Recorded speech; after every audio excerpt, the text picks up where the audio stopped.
Thank you for tuning in to the Consumer Snapshot for October 2012. I'm Pam Goodfellow, Consumer Insights Director at Big Insight, and today we'll be taking a quick look at the latest insights on consumer confidence and spending. And I'm excited to announce the debut of the Consumer Snapshot Insights Center this month as well, but more on that in a minute. We took a short poll in September on the types of topics you'd like us to delve into.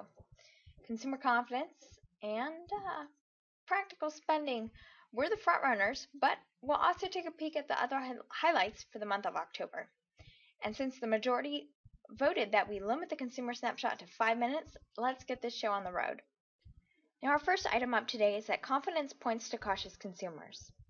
Last month, I indicated that confidence was volatile.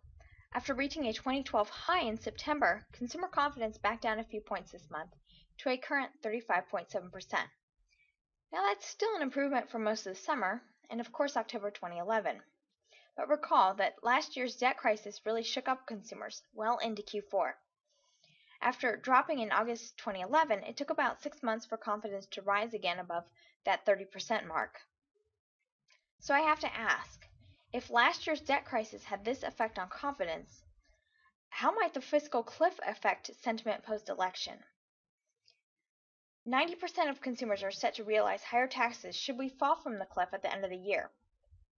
And this would occur at a pivotal time of the year for retailers, that all-important holiday season. So this is definitely something to watch. Now we know that confidence has improved from a year ago, but if we put this indicator into perspective with the past several years, we can see how consumers are continuing with guarded sentiment. As you can see, while confidence has improved from readings headed into the holiday season for the past 4 years, we have yet to even come close to reaching pre-recession 2007 levels. Now, what besides the fiscal cliff is holding consumers back? It is an election year, and regardless of the outcome, consumers are bound to feel more uncertain about the macro environment. The good news here, though, is that consumers aren't nearly as worried about political and national security issues as they were 4 years ago. But of course, the McCain-Obama contest occurred during a very palpable economic meltdown. And then it always comes back to employment. When you start thinking about the amount of discouraged workers and those underemployed, it's hard to see the silver lining even in September's 7.8% rate. And consumers are skeptical too. Although we did see some improvements in their thoughts for the job outlook in October, nearly 80% still indicated that we will see more or the same number of layoffs over the next 6 months. Now moving on into consumer spending, perhaps it's time to send Santa a Facebook friend request. The title for my slides on spending are a little take on Facebook's new want button. With consumers still very much focused on frugality and buying just what they need in October, we are likely to see a lot of wanting without a lot of buying.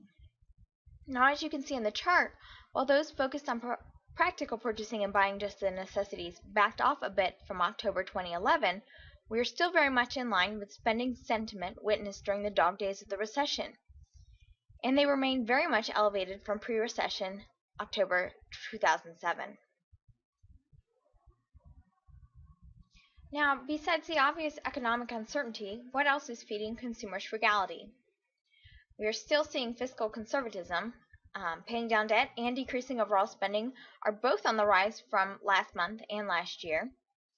This month, plans to increase savings reached their highest October reading since 2006. And then consumers also know that the holiday season is on the horizon. It's this save now, spend later concept, and it might be a good lesson learned from the recession.